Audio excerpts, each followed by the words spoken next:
Greetings and salutations. Well, the same to you, good sir. It is a pleasure to see you on this fine podcast day.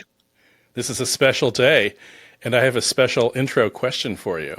I feel that as a Quaker, the number one topic I should always bring up is, have you ever been in a fist fight? As an admirer of the Quakers and a resident of the Quaker state, I can only say that on one occasion that I can remember, I have. Oh. And we'll leave it at that. What about yourself? I think I was on the losing end of one that I did not begin. And that's about it. All right. Well, we will get into that more, but right now we can just tell the people welcome to Stupid Gen X Tricks, the show for people who used to be cool. This is episode 10, and it's the Room for an Argument. Alternate title on the off chance that we have listeners who are not Monty Python obsessives, which seems like a fairly off chance to me, but the alternate title would be Fight Club. Fight Club's a good one. Well, we thought today that instead of having a guest on, we would just duke it out over these. We're ready. Yes. We've got some topics we've had some disagreements on, a snide remark here, a bit of snark there, and all of a sudden we realized, let's do an episode about this and let the people in on all of it. I think they're going to enjoy that. We're going to enjoy that. Our loved ones, I think, are particularly going to enjoy that. And, we should get into it. But first, we should continue to stick to our pattern and elaborate on the opening question. Okay, well, mine was, it's foggy. I tried to dredge it up and, probably took it out of my mind as best I could for obvious reasons. But in middle school, there was something, and I feel like it actually had to do with a younger kid who was kind of a bully, who I didn't know very well, who made kind of a racist comment about one of our beloved teachers, our gym teacher at the time and later the principal of the high school, and interestingly, Magic Johnson's roommate in college. And I can't He's remember. got some stories to tell, I'm sure. Oh, yeah, absolutely. And that somehow, I was crossways with this kid, and he punched me in the face, and I did not fall down or get blackout or anything like that, but I did not fight back. I just took off. I did not take off running, though, I will say. I just didn't fight because I was a Quaker, we just... There you go.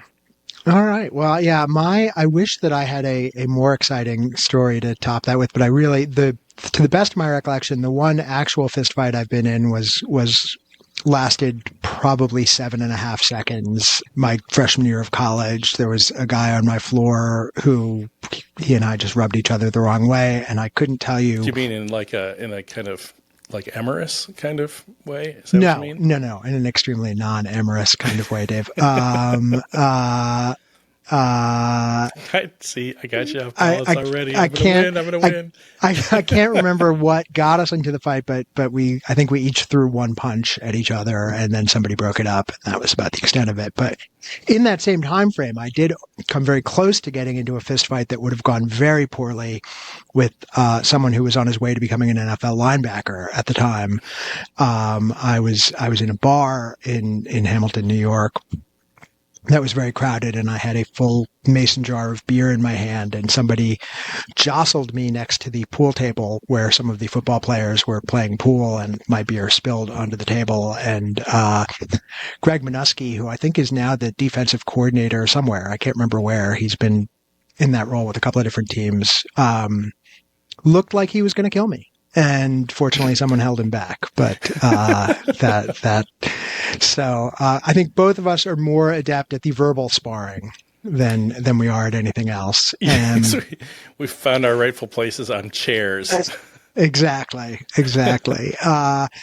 But just to set up where we're going with this episode, I always love something I read years ago in a book by, of all people, William F. Buckley, who was talking about the TV show that he used to host that was a debate show. And he said the best debates are always between people who, if you're going to rank everybody on an issue from 1 to 10, right? The best debates are between people who are no more than like 2 spaces away from each other on that continuum, because otherwise they're just talking past each other, right? But like people who share the same premises and the same worldview but come to a different conclusion can get really mad at each other and really, interact in interesting ways. And I feel like that's where we are on some of these topics that we've been disagreeing about as we've gone about the planning on these episodes and on the show. Does that mean we have to like have a timeout if we're more than 2 degrees separated, or we're just going to bore the audience or something like that? I don't know. We're gonna see how it goes, but I feel like this is going to be good. I feel like people are going to enjoy this. They're going to laugh along. They're going to argue along. Yes, and in fact, that's laughing along, enjoying along. That's kind of the whole story of our podcast, which is then, of course, why you should like and subscribe and hire skywriters. I meant to check pricing on that to inform our loyal listeners, but I forgot. So maybe someone can do that and put it in a comment somewhere. That would be helpful. It probably varies based on locale, but the most important thing to remind people is that the first rule of this particular Fight Club is tell everybody about Fight Club and share the podcast with the people that you love. Absolutely. That is absolutely the best rule of all. So as a former philosophy major, Dave, I felt like we needed to have some structure to the arguing. So here's how we're going to do it, whether you like it or not. We are going to take turns. We've pre-selected a few topics and metaphorically flipped a coin to see who would start each one. And that person will introduce the topic by having a hypothesis. The other person will refute it. And then we'll rely on the fact that we're roughly 780 miles apart from one another to keep it from spilling over into fisticuffs. And we're just going to set a time limit for each discussion and end it when the alarm goes off. Does that sound all right to you, Dave? Of course, but also if our conversation sucks, I think we should just end it early. Well, we can just make the sound that'll sound like the alarm going off or something. We'll figure that out in post. I don't know. Yeah. But, okay. We'll fix it in post. Okay. Well, I don't like your stupid rules, but I guess we can do it that way. And, and I especially like the fact that you scripted that line and I got to deliver it to you. So it feels kind of magnanimous, uttering, an insult to you that you yourself wrote. So hats off to you. No problem. And we should probably leave out some of the other things that appear in the outline here that were scripted for you to say. I don't know. Those are pretty. I was thinking maybe we should just leave them all in. But okay, yes, these are very rough outlines, and we depart from them from sheer brilliance, and in my case, lack of paying attention and general stupidity. So, okay. So is it time for me to deliver a hypothesis, or no? I believe it's your turn. I've got the first hypothesis. First, just to introduce what the topic is, which is going to be our 15-minute topic, because this is really, I think, the one that is the big disagreement between us that is somewhat central to really what this show is, and that's just on the whole question of how much nostalgia should we be building. So I'm going to hit. This timer keeps wanting to revert to a different time. I'm going to hit start on the timer and introduce my hypothesis, which is like grain alcohol, Dave. A little nostalgia goes a long way to getting a party started, but too much turns everything into a hot mess. And I thought about that, and some of this is just personal preference, obviously, right? But like the nostalgia stuff to me is a little like small talk, right? And it's a little like just a conversation starter. And, you meet someone and you talk about the weather and whatever crap you talk about, the first time you meet them. And you don't really think of them as a friend at that point, even if you enjoyed the conversation, or at least I don't, right? And at some point, either you're going to have a meaningful conversation. So many little asides here. That's right. Okay, so everyone be warned when you do your small talk with David. He doesn't care. No, I care. I might like you. I might enjoy the small talk. I often do. But like at some point, if you're going to really be a friend and really be somebody that I'm going to want to spend time with in the future, we have to have a real conversation about something, that's a little deeper and a little bit more meaningful. And I feel like that's what we're aiming for here, or what we should be aiming for here is, let's have our fun little conversation about the first time we heard the Violent Femmes. And then like move on to what those things mean in who we are today and who our generation is today and how that helps shape the world and, something about life today. Okay. I hear you on that. So That's a bad start to an argument, Dave. Come on. Okay. So if I hear you correctly, you're basically saying you want a side of nostalgia, but a main course of what's it all mean? That's a beautiful way to put it, Dave. Yes. Okay. Well, and we have our food episode coming up, so that's even better. True. But I mean, as everyone knows, appetizers are really good, and the best meals are always when people get a lot of appetizers, and then you fill it in with whatever the main course is, and then you got leftovers. It's like win-win.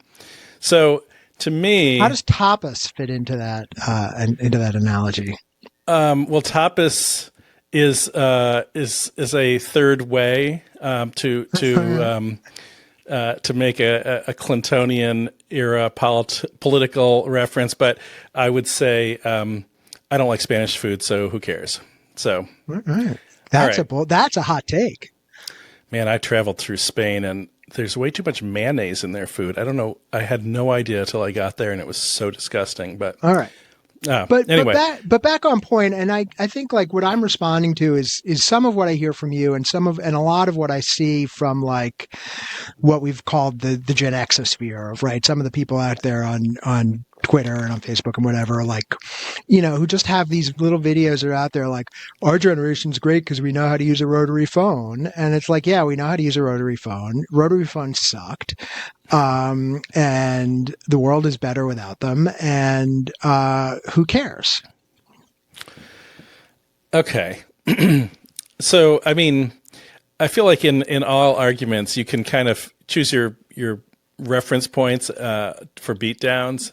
So yes, but also there's a lot to be gained from looking at how things came to be way back when and soaking it in a little bit and getting the nuance of it. So for me, I'm not sure I'd say I'd flip it completely and say 75% nostalgia and 25% what does it all mean, but I'm definitely more in that direction. And also, we've got enough of the present, and the present isn't that great.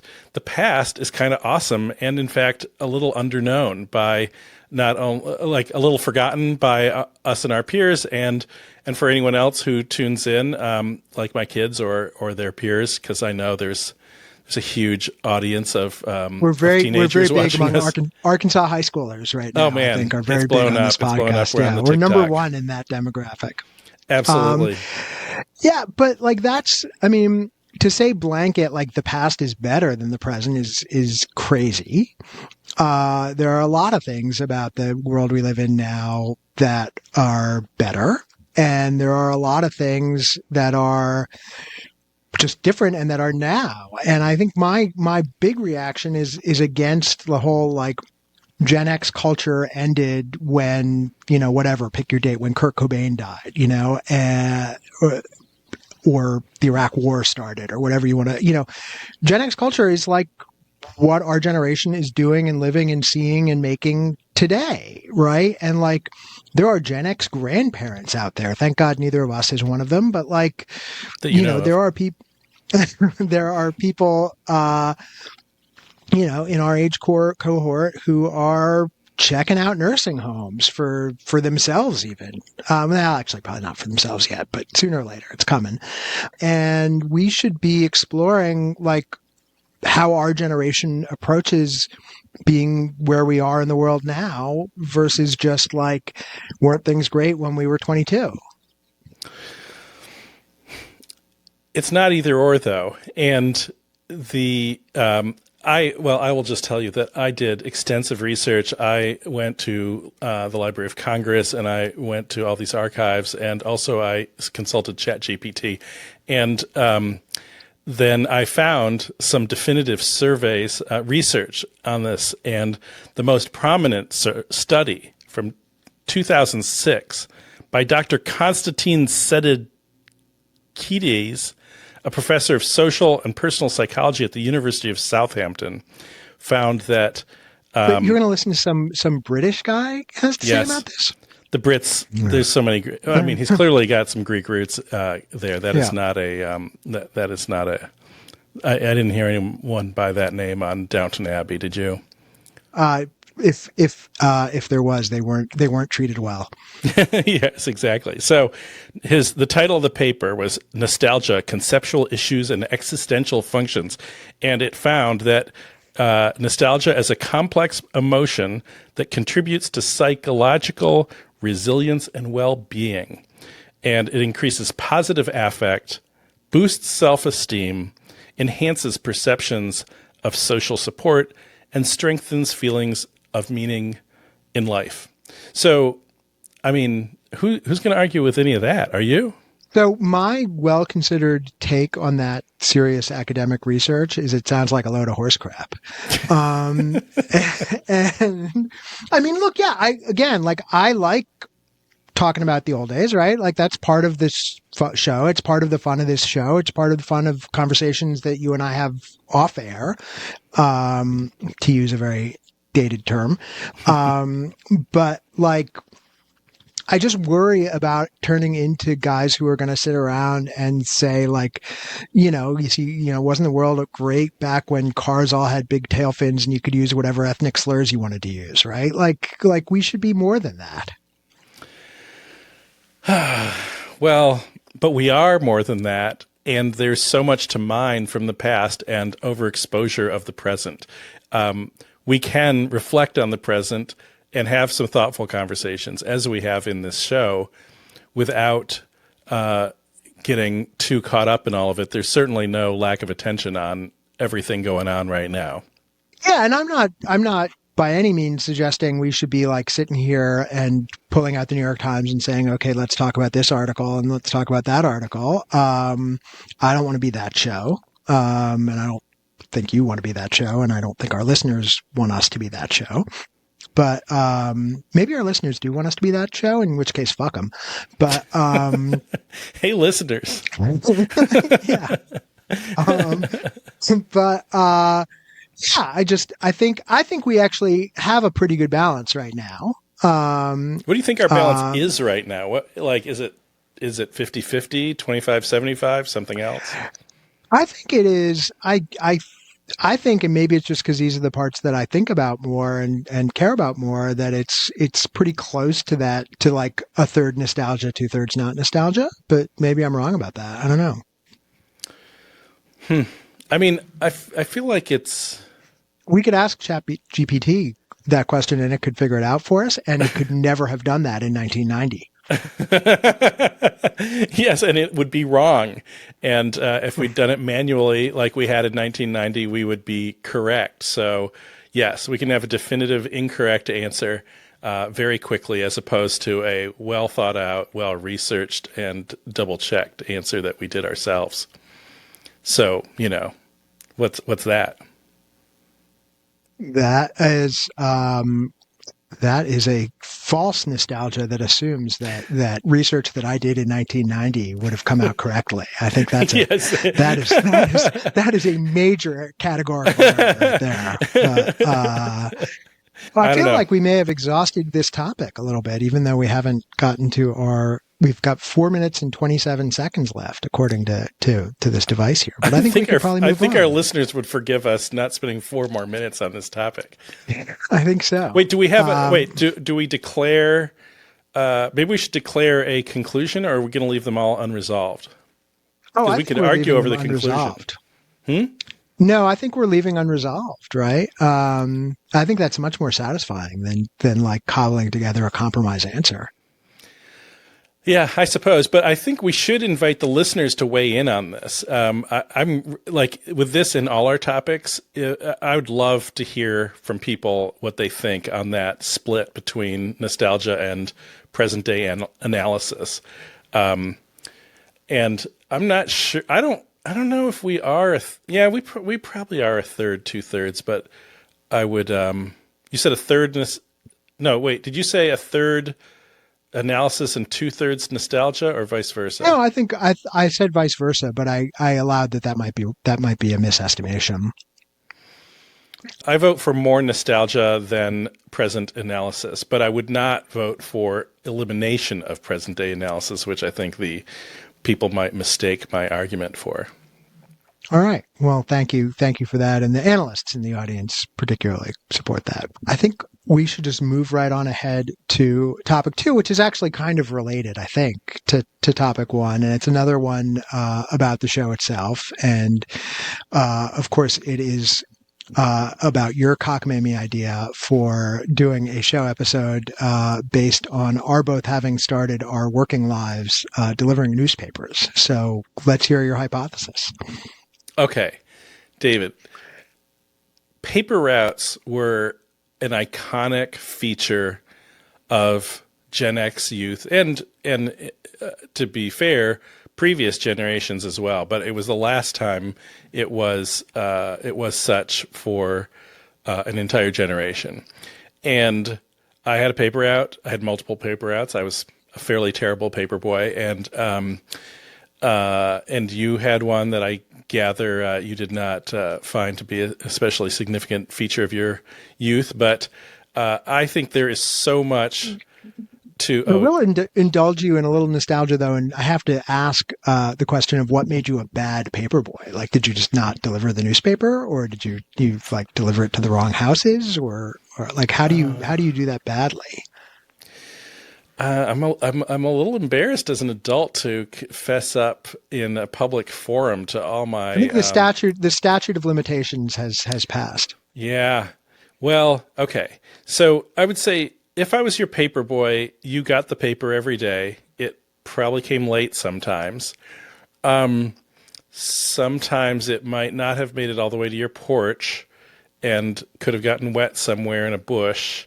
But I mean, I wasn't like the really bad paper boy where that was like, they did all of those things. But also, when I was particularly lazy, I did once skip my paper route to see who would complain, and then on a future day, I may have only delivered to the complainers, which I think teaches you a lot about. Brilliant. That is in its own devious way. That is kind of brilliant, Dave. Yeah, I think it teaches you a lot about the corporate world. I am not that guy anymore. I would never do that. I would not attention potential employers. Yeah. Yes, it's also. My mother was an economist. Are we going to give away all this stuff right now? Because I think I don't want to do the episode now because I want to have a whole episode about it. So, and I'm not going to relent on that. We're going to have one, even if you happen to be absent and I do it with somebody else.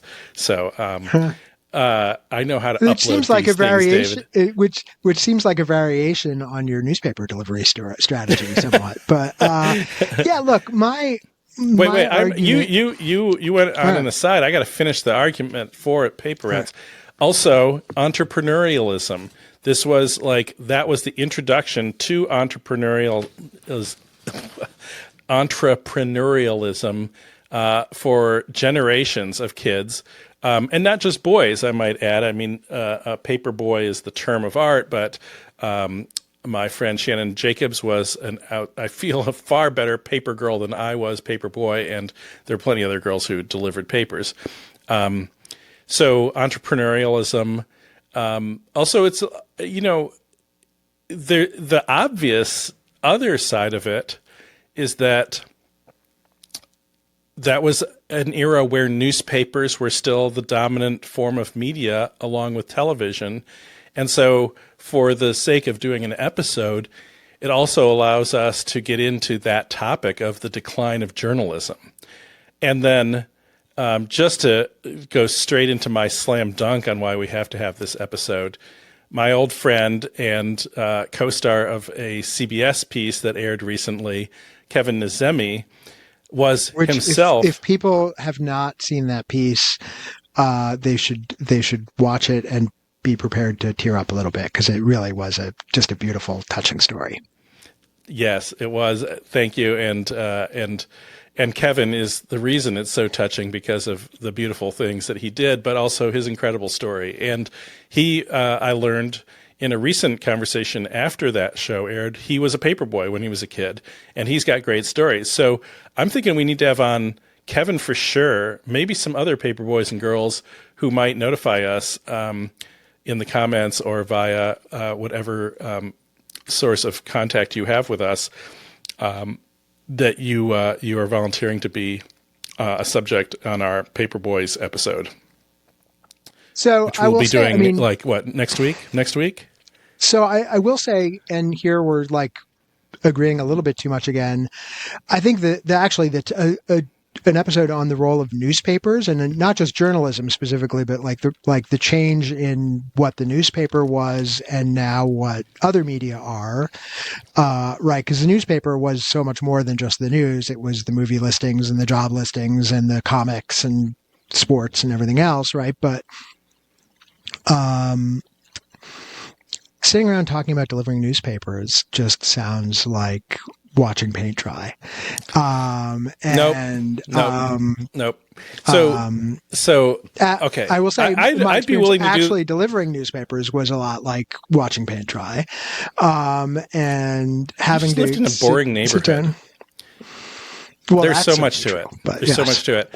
And yes, it might be a little heavier on the nostalgia than on the present day analysis. I mean, how much can you analyze about the stories of decades ago paper delivery people? But I would do the whole episode just on paper boys. But as a peace offering and also an attempt to turn it into slam dunk land, I knew when I threw in the decline of print media, you were going to come on board right away. It was too easy.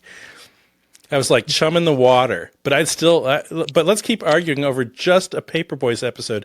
We do a decline of media episode separate from it as a follow-on, part 2, because, I mean, Paperboy life was epic. It really wasn't. It was, and that's what it boils down to for me. Is I wish I had something more like reasoned or it was. You just didn't know the right paper people. And you were a boring child, David. You were a boring child, and luckily I was exciting. So I'll carry that episode. And your boredom. What's wrong with Pleasantville? Was it so terrible that you couldn't get any joy out of a paper route? I mean, all the people you meet, all the crazy situations. Did you have to collect? I collected ahead. I got into debt with my paper route. There's all kinds of stuff. I did have to collect. I did almost once get mugged for my paper route money. That was an exciting moment. But yeah, I got nothing. I'm leading you by the nose here bringing you to the water. This is a great episode. The people know it. The people are rising up. I can see it in the comments. Dave, I'll believe it when I read it in the Reporter Dispatch of White Plains, New York, which I don't think exists anymore. But yes, I'll believe it when I read it in the Town Courier, which also doesn't exist anymore. All right, let's move on to the next topic, Dave. Okay, well, I won that one. I'm the winner. Against my better instincts, I will concede that we've made peace here, and I don't like that. But there is no way we're going to make peace on this next one. Oh yeah, yes. But I'm going to have some fun with you on this one. I really am. So you just can't stop beating on greatness. David, you have a love of sort of early Manosphere type of music, and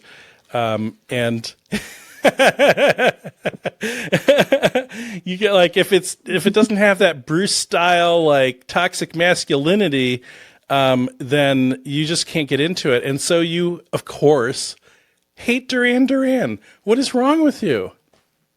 So here's my hypothesis, because it was my turn to have a hypothesis here, and it is that there is a Duran Duran exists on a continuum of music that includes the likes of Justin Bieber and Danny Partridge and Sean Cassidy, of basically like whoever today's prepubescent girls find non-threateningly attractive and like to hang on posters on their wall. It was like completely soulless, uninteresting, bland music that sounded like it belonged on an elevator from the second it was released. That was all about from the beginning, the fact that these guys looked glamorous sailing around on a sailboat, and like Just jealous 'cause and at the end of the day, like, because it was on MTV and people thought MTV was cool, people like you got duped into thinking they were cool. And just to come back to your unfair introduction, there's like synthesizer based music from that period that I like. There's dance pop that I like. Duran Duran just sucked. And probably still do if they're making music in any form now. Okay. Well, so, all right. First of all, just because there's a synthesizer used in a recording does not mean they're a synth pop band exactly, or a synthesizer based band. I mean, they had drums, bass, guitar. They had all of it. They had drum machines. I don't think they had actual drums. No, they had a drummer Who played like those little drum pad machine things that sound like you're hitting a piece of marshmallow. I mean, hey, don't abuse the drum machines. Sisters of Mercy had a killer one named Dr. Avalanche, but no, I'm pretty sure they had. And again, like, there were people doing interesting things with these technologies. These guys just weren't among them. All right, so clearly you've got an axe to grind with MTV. Perhaps there's a little jealousy because I got to work there and you didn't, but. I did. I will say I got to visit you there once, and I felt just super cool walking into the building. Yes, well, I was nowhere near the coolest. There were many cooler people there than I. That's for sure. And the fact that I worked there felt cool. But anyway, yeah. So Duran Duran was a great band. They put out tons of great records. I still listen to them today. That's just sad, David. No. It's not sad at all. It's like, look, just because they're pretty and they made good videos does not indict them. Just because because all those Steely Dan kind of bands that you were into were, were just ugly dudes who lost out when music got prettier with music videos, is not a reason to just dismiss one of the giants of the era. Giants. You're calling Duran Duran. Oh my goodness, Dave. Are you kidding? There's so many great records and they age well. They don't. I've heard like they come on. They come on the radio sometimes, and I hear them, and I, especially like when I don't recognize the song immediately, my reaction universally every time I hear them is, "What the hell is this crap?" Like, it's just it's not good. And again, there was like good, like, there was good music being made, like Yazoo. Right? Jesus Mary Chain. I can, keep going. Even Depeche Mode is better than Duran Duran. Like, there were people making good music in that style. They just weren't them. Okay, well, I mean, first of all, there's a string of hits there that clearly touched a nerve. They're still popular. They're still So sullen. you're now taking the role of the I knew guy it. who's going to defend because it's popular, it therefore must be good. No, because Dave Anderson has that's a taken bad that argument. position? Like for Chinese food and many other things, I get that that's a problematic argument. But those were deservedly popular songs and deservedly popular records. And I just want to ask you something about since you're so happy to just dismiss bands out of hand. So you called them soulless and bland. You compared them to Justin Bieber and, I mean, I don't even know his music very well. So Sean Cassidy. There's some damning comparisons there. So then why is it you like their number one influence, Roxy Music?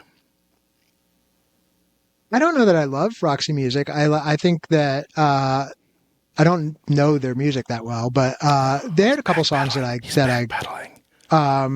they had a couple of songs that I liked, but again, like people can make good and bad music in the same general style, right? And it's like some people can do it and some people can't. And I mean, let's compare. Let's just pull out our old Warhorse and make fun of Billy Joel again for a second if we want to. But these guys just didn't have anything worthwhile on offer. Nothing on. Oh, Jesus. Okay, I'm pulling up my greatest hits of Duran Duran playlist just to name off record after record of greatness. Is this a playlist that you yourself have assembled, or one that No. some other teeny bopper came up with? No. It's 90 minutes of great Duran Duran, my own playlist. Wow. Save a Prayer, Rio, Wild Boys, Planet Earth, Lonely in Your Nightmare, New Moon on Monday, The Reflex, Last Chance on the Stairway, Union of the Snake. These are great. Yes. New Religion. These are great songs. View to a Kill. I mean, these songs are fantastic, David. What I can't bring you over. I mean, and you're a synth hater anyway. Of the ones videos were great. I know. Of the ones you've named that I know, I mean, it's music that to me comes across like, well, I'm going to actually compare it to an art form that I like, but which is the talking baby videos created by AI, which I could watch all day long. But it has that same sort of feeling of like, that baby's not actually talking, and you can tell just by looking at this that it's not real. And that's kind of how Duran Duran feels to me. But talking babies, I'll watch that all day long. I mean, especially when they're talking with dogs. I feel like this argument you're making in favor of talking baby AIs and against Duran Duran is enough to win the entire audience over to my side. But you may have some 12-year-olds in your corner here. I think the talking babies are going to take over the world, Dave. I think if I could figure out a way to invest in that, I would be a rich man very soon. All right. Well, I think this one's run its course, but I will, for those who have good taste, unlike my co-host here, I do want to point out that it was a late in life discovery that Roxy Music was in fact a blueprint for Duran Duran. And when you start putting songs side by side, in fact, earlier today, I made a mix of just Duran Duran and Roxy Music where it alternates bands for tracks. It's remarkably similar. So what you're saying in their favor is that in addition to being uninspired and soulless, they were completely derivative? I'll take derivative when the outcome is Duran Duran any day. And yes, I'll like everything's built on everything. And, do you want to dismiss Oasis because they were inspired by the Beatles or, go ahead. You can dismiss just about everyone based on their influences and so forth. But, it's all about what you do with it. But there is that similarity. Exactly. It's interesting. Good. Well, it's good to know that they're able to copy something.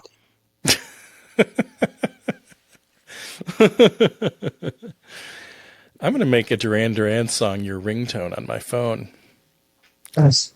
Yes. That will be a strange sort of honor to have. All And right. Well, by the way, I mean, you just casually tossed off Depeche Mode, which is my favorite band. So as though they were further, further off in that dungeon of hellishness. And so, we may need to cover them in a future episode. Okay. Well, Dave, I'm still retaliating for your Manosphere comment there a little bit. So that brings us to our last topic of our predetermined ones. Although it's we might just keep going and start arguing about more stuff. And it's one that I think we should devote a little bit more attention to. It shouldn't be a regular feature, but it could be an episode or multiple episodes over time. And that is one of my passions in life, which is the sport of soccer. Yes, soccer. Soccer is for communists. It's un-American, and I mean, not really, but it's just okay. Who cares? I mean, it's a good sport. People play soccer around the world. They care. I don't know. Tell me. Oh, I'm supposed to give you a hypothesis on this. You are supposed to. I don't have a hypothesis. Soccer is boring is my hypothesis. Well, actually, no, I'm going to go a little bit. I'm going to mix this up a little bit, and apologies if this throws off all your elaborate preparation, but soccer is a cool sport to play. It's a very fun sport to witness in person, and it has never transitioned into a sport that I can enjoy very much on television because it just goes and goes and goes and doesn't have the built-in commercial breaks that give you a little chance to take a breather in between things, and then you miss stuff. The fact that it's like constantly exciting and engaging and not stopping every 20 seconds to sell you beer is your problem with it. Well, I mean, basketball has gone way too far in the other direction. There's a lot of sports that have gone too far in the other direction, but there's a happy medium that soccer is problematic in that it just goes and goes and goes. So I have an analogy that doesn't completely apply to your perspective here, but that applies to that of many of the soccer haters in the world, which is that I think there's if you did a Venn diagram, there's a huge overlap between people who complain a lot about, soccer being un-American and they hate that it ends in a tie and yada, yada, yada, is one circle. And the other circle is guys who really desperately want to own a Cybertruck. And I feel like it's an almost complete overlap. This is just Manosphere payback. There is, it's a great Gen X story, right? That we were the first generation to really play soccer in large numbers. We were the first generation to come of age in America. Yeah, sorry. I'm being very US centric here. To come of age with, the NASL at the time, and there being professional soccer here, and it being on TV, and it being for a couple of years at least a big deal. It faded out pretty quickly, but the sport has continued to grow in popularity and in interest. And like I feel like there's a role that Gen X has played in that whole process that would be fun and interesting to explore. Yeah. I mean, yeah. I don't know. I mean,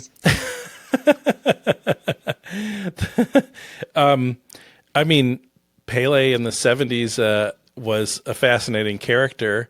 I was in AYSO. I played in those soccer matches all through elementary school. I don't know what's there to reflect on in all that. I mean, you could talk about, right? So, 1994, the U.S. hosted the World Cup. It was a huge deal. It was a lot of people's first introduction, I think, of our peer group to that kind of international soccer atmosphere and excitement and the passion that goes with it. We are hosting it again in 2026. And which may be in the past by the time some people are listening to this episode, but is in the future right now. And, there's an opportunity to delve into it and explore and maybe try to figure out a way to leverage some tickets out of it even. Well, I'm for that because I do love the in-person experience. I've sought out soccer matches abroad on multiple occasions. I will always try to do that. And the prospect of going to a World Cup match is great. And, so this isn't much of a street fight here when I'm saying things like that, but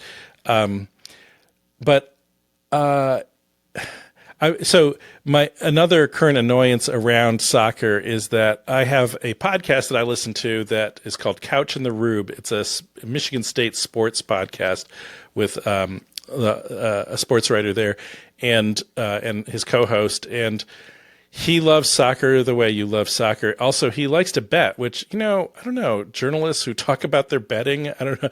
I guess he doesn't bet on the teams he covers. That seems like some dicey ethical territory, sure. But yeah. He does not place bets or advise on our team, on the teams he covers. So I think he maintains some integrity in that regard. But at least I don't think he does. But also he gets into like giving advice on betting on Euro League or whatever, the British teams who are playing, like, I don't know who's playing who. I mean, Arsenal, I know Arsenal's famous, and Chelsea, but he's naming other ones that are in other leagues. And there are others, yes. And I'm like, he clearly has to get this out. He cares so much. He wants to say it, but I can't I think his co-host is just as bored with it as I am. He's always trying to get him watch this one, watch, is it Real Madrid? And they've got the young player who's really great. And so he's like, well, just watch that. If you don't watch anything, watch that guy and that team and you'll get into it. I swear you will. And But that's the thing. So that's the thing for me. I don't feel a need to evangelize really to people like you or the other old white men who want to ignore it. Which is to say the majority. The vast majority, along with the young white men that also ignore it. That's the thing that drives me a little nuts, though, is the sports media in general takes this sort of 1950s attitude of soccer's for foreigners and we don't care about it. The reality is soccer attendance and ratings in this country are higher than they are for hockey, certainly, higher in a lot of markets. I feel a little bit sad about this as a baseball fan, but higher in a lot of markets than baseball. There is a huge fan base among mainstream sports fans in this country to follow this sport both at home and abroad. And the media, other than the specialty media, just continually disses it. And we should be part of the movement to be where the people are. I tell you what, I will join your side if you buy me some World Cup tickets. I will not buy you some World Cup tickets because last time I looked, they were selling for more money than you and I are worth. But if we can figure out a way to cage some out of the good people at FIFA by promising to talk about it on this podcast, we can be bought. In other words, oh, I think people at FIFA. Are there good people at FIFA? No. There really aren't, but again, like them, a criminal organization, isn't it? Like them, we can be bought. Yes. You just brought up my best argument that I didn't think to raise, which is FIFA. I mean, what a horrid organization they are. There goes our sponsorship. All right, now we're gonna have to figure out how to start filing some loan paperwork. I'll work on my apology letter, my lashes across the back, and I'll book a ticket to Dubai and or wherever FIFA's taking its payoffs this week. Yeah. All right. Well, I think that probably does I'll it give for you a this. jumbo jet. Dave, before we go any further into the regular order of the show, as we wrap up the argumentation here, I just want to say I love you. And, I love you too, David. I read somewhere that one of the most important things you can do for your children is model how to disagree in a productive and positive way. And so I just, Dave, you make my life better. So do you, David, and your I think one way you can model argumentative behavior for your kids is to script the insults that others deliver to you, as you have today, and that is a life enriching and humor inducing thing if I've ever come across one. Well, I appreciate that, and I apologize to Tom Izzu for anything that I might have written in that email, but Oh yeah, it was yeah, Tom Izzo. it- There were things that were treated like suckers in that script. There were references to religions that you wrote, not me, and all kinds of stuff like that. And yeah, and Saint Thomas of Izzo is not to be messed with. All right. Well, I will try to keep that in mind going forward, Dave. See all the little green Michigan outlines on my shirt. This is a very nice Michigan. Yeah, my color and eyesight vision, I guess, are not as good as I would like them to be because I don't see small. that. But it's on a screen. All right. Yes. So just edit that bit out. Anyway, all right. What comes next, Dave? Well, I do believe our special section known as wormholes is next. I have a very meta wormhole about wormholes here, about the wormhole segment, which is that I realized recently something that I had kind of suspected, and I'm not, by the way, here arguing for change in any way, but we are using the word wormhole completely wrong. And I think what we really intended to use is rabbit hole, is what we are diving down into, a la Alice in Wonderland, to discover strange new worlds. Whereas the wormhole is a concept from theoretical physics that gets picked up a lot in sci-fi of a way to maneuver through the continuum of space-time. And drop from one place into another. And I'm willing to take the risk that we are alienating theoretical physicists by continuing to use this term. And even though I actually have a cousin who I am very fond of, who's a theoretical physicist, I'm willing to take the risk. Is your cousin a listener? Has your cousin protested?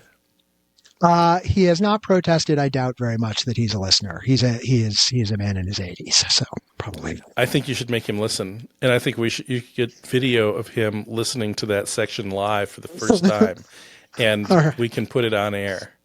Or I'll see what we'll put it I'll in see the what I can video do. when we tape it. All right. Okay, I appreciate that. What's the definition again? Like space? I heard space-time continuum. What else? There were other fancy words. It's a passageway through the space-time continuum to be able. Hold on. I can pull up the. I think I don't know where it is. But No, I like it better when you butchered it. Yeah. Yeah, I had looked up the actual definition, and it involves concepts that are so far beyond me, it's not even funny. Huh. Well, that is great. I feel like we are kind of a space-time continuum passageway, and so I'm gonna stick with my guns and claim that because we invented it is truth. Because that seems to be the way of the world these days, and so we're going to own that wormhole shit, and we're not going to apologize. How's that? Rabbits be damned. Damn those rabbits. You just hate Alice in Wonderland for some reason. No, I just like Echo and the Bunnymen more. Oh, I like what you did there. I did. Okay, so. I guess it's time for my wormhole, and it is. I had a great idea for a wormhole, and it slipped my mind, so I'm going with my backup. But it's kind of fun, and I don't know why I just sold out my wormhole like that. But I don't know. Yeah, Dave, own it. Own your truth. Well, it. What? Please don't ever say that phrase again. Okay, so this is also meta in kind of the way that you were meta. We are in talking about the recording So, of like Duran Duran, you're just doing a completely derivative wormhole. I am building greatness upon greatness. And yes, you can keep on comparing me to Duran Duran. I will own that. I wish I looked that good on a yacht. So the and the girls too, of course. But I mean, my honey is just as hot as anyone in a Duran Duran video.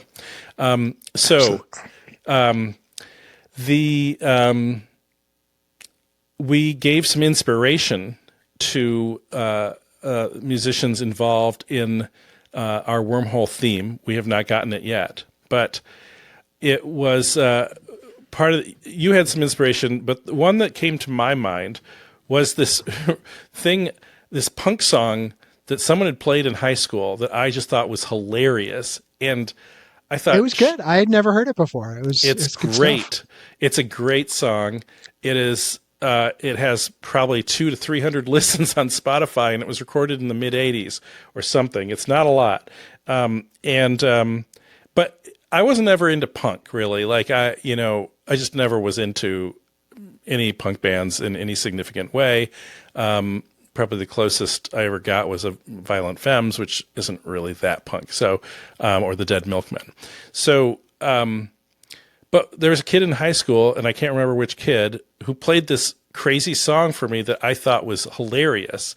And I was trying to remember it, and did. And then I was like, I wonder if it's on Spotify. And sure. And I thought of it as an inspiration for our Wormholes theme, because it's just like a repetitive lyric and kind of punky sound. And that song is by a band called Ring 13, and they're from DeKalb, Illinois, and some kind of record label re-released their mid-'80s album that did not blow up as big as it should have, clearly, because they had what should have been a hit and should still be a hit. A song. Are you going to play? You should do the very punk rock thing here of playing it and rights be damned. Okay, I will. Then I will start doing it right here. The lyrics have 3 words. You see the artwork? Oh, what happened? It just muted. How strange. Well, that is just... That's the lawyers just sneaking in and killing everything before we can... I turned it down by accident.